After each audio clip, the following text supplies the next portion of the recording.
আমার দেখা এদেশে সবচাইতে বেশি জনপ্রিয় দুইজন মানুষ, একজন তো এখনো জেলে, আরেকজন অলরেডি জেলখানা থেকে একবারে মৃত হয়ে তারপরে বের হয়েছে। ঠিক না? এদেশে আল্লামা দেলোয়ার হোসেন সাইদি রাহিমাহুল্লাহ কিংবা আল্লামা মামুনুল হক সাহেবের চাইতে জনপ্রিয়তা আমাদের বেশি হয়ে যায়নি, এটা আমরা বিশ্বাস করি না। কিন্তু অবস্থা কি? একজন এখনো ভিতরে, আরেকজন কবরে। একজন এখনো ভিতরে, আরেকজন কোথায়?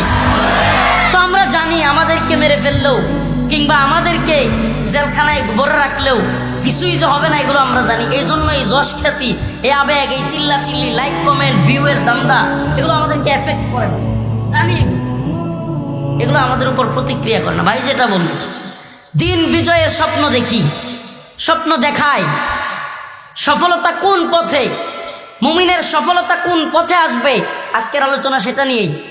কোরআন কি বলে? মুমিনদের সফলতার পথ কোনটা? এই ফ্যান্টাসি, এই আবেগ, এত হাজার হাজার মানুষ মাহফিলগুলোতে হয়, সারা দেশের প্রত্যেকটা গ্রামে গঞ্জে মাহফিল হয়, শহরে এক একটা মাঠে 20টা 30টা মাহফিল হয়।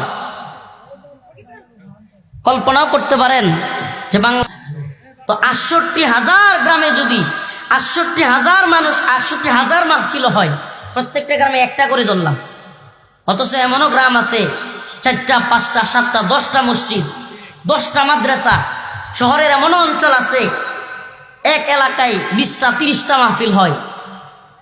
এত মাহফিল, এত শ্রোতা, এত জনগণ, এত চিল্লা চিল্লি, এত আওয়াজ, এত নারায়ে তাকবীরের স্লোগান, কিন্তু দিন শেষে আমাদের অবস্থা এতই নড়বড়ে যে শত শত আলেম ওলামাকে মুরগির বাচ্চার মতো সিল যেভাবে ধরে নিয়ে যায়, সেভাবে ধরে নেওয়া যাওয়ার পরেও আমাদের দেশে কিছুই হয় না। হাস্যকর বিষয়, আফসোসের বিষয়, এরা আমাদেরকে ধরে নিয়ে রিমান্ডের মধ্যে বলে, কোথায় তোদের পিছনে যে বলতো অমুক হুজুর, যেখানে আমরা আছি সেখানে হুজুর, আপনি এগিয়ে যান, আমরা কেউ পিছনে নাই। হাসে, বাহ, হাসেন না? আসলে প্রবলেমটা কি জানেন? বিশ্বাস করেন, বিভিন্ন নায়ক, সিনেমার গায়ক কিংবা আইডল, এগুলো যাত্রা টাত্রা, আল্লাহ মাফ করুক কথাটা একটু করা হয়ে যাচ্ছে কিনা, এগুলোর চাইতে খুব বেশি আপনারা পার্থক্য করতেছেন না মাহফিলগুলোকে, এর চাইতে খুব বেশি পার্থক্য আপনারা করতেছেন না। ওয়াল্লাহি এই মাহফিলটাকেও কিছু সময় একটু হুজুক হবে, কিছু সময় একটু মায়াবী কণ্ঠ হবে, কিছু সময় একটু আবেগী কান্না হবে, কিছু সময় একটু হাসাহাসি হবে।